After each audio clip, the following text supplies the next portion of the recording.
I think Trump did the right thing, President Trump did the right thing by letting these guys out and pardoning them because they did not get a fair trial. And that's not on him, that's on the DOJ. You run a fair system and run fair trials, that's one thing. If you don't do that, don't be surprised if you don't enforce the presumption of innocence. Happening right now, people are standing vigil outside of the D.C. jail as President Donald Trump follows through on his promise to free people who carried out the January 6th attack on the U.S. Capitol. Chief investigative reporter Eric Flack has been there all day as J6 supporters await word on additional releases. Flack, what's the latest there?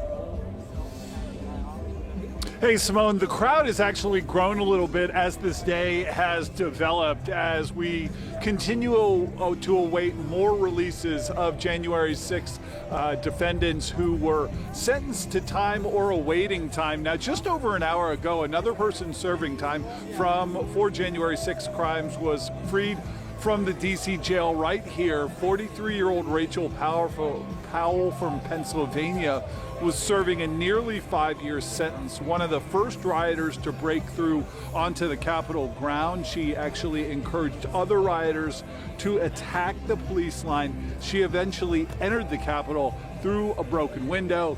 We know the release of more January 6 defendants are coming.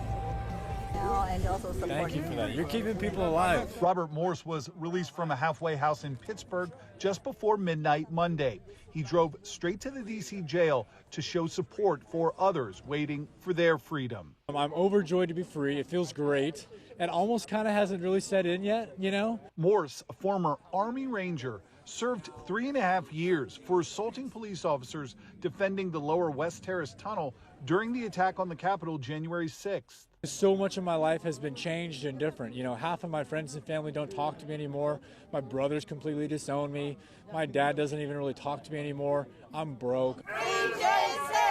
Morse among dozens of supporters who gathered outside the D.C. jail Tuesday, awaiting the release of at least 8 people charged with crimes for their roles January 6th, after President Trump pardoned, commuted the sentence, or ordered the end of the prosecution of everyone implicated with the attack on the Capitol.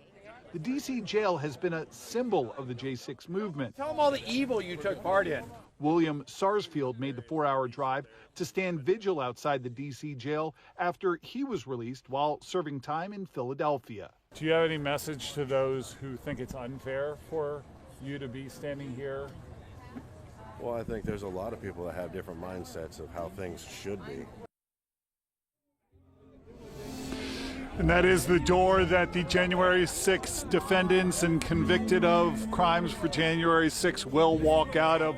This growing crowd of those who are here to support them continues to wait for more releases as this night goes on. There are a lot of questions about why they have not been released thus far. There's paperwork and judges' orders that have to be carried out before that happens.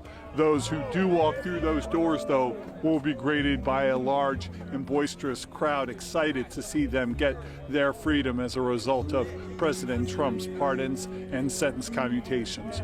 Reporting live at the D.C. jail, Eric Flack, WUSA 9. Flack, D.C. jail is often where people are held in the interim, so to speak, so sometimes it's a bit more complicated in terms of having them released. And I know you're going to continue to follow this for us. We'll certainly be checking in for those updates. Thank you.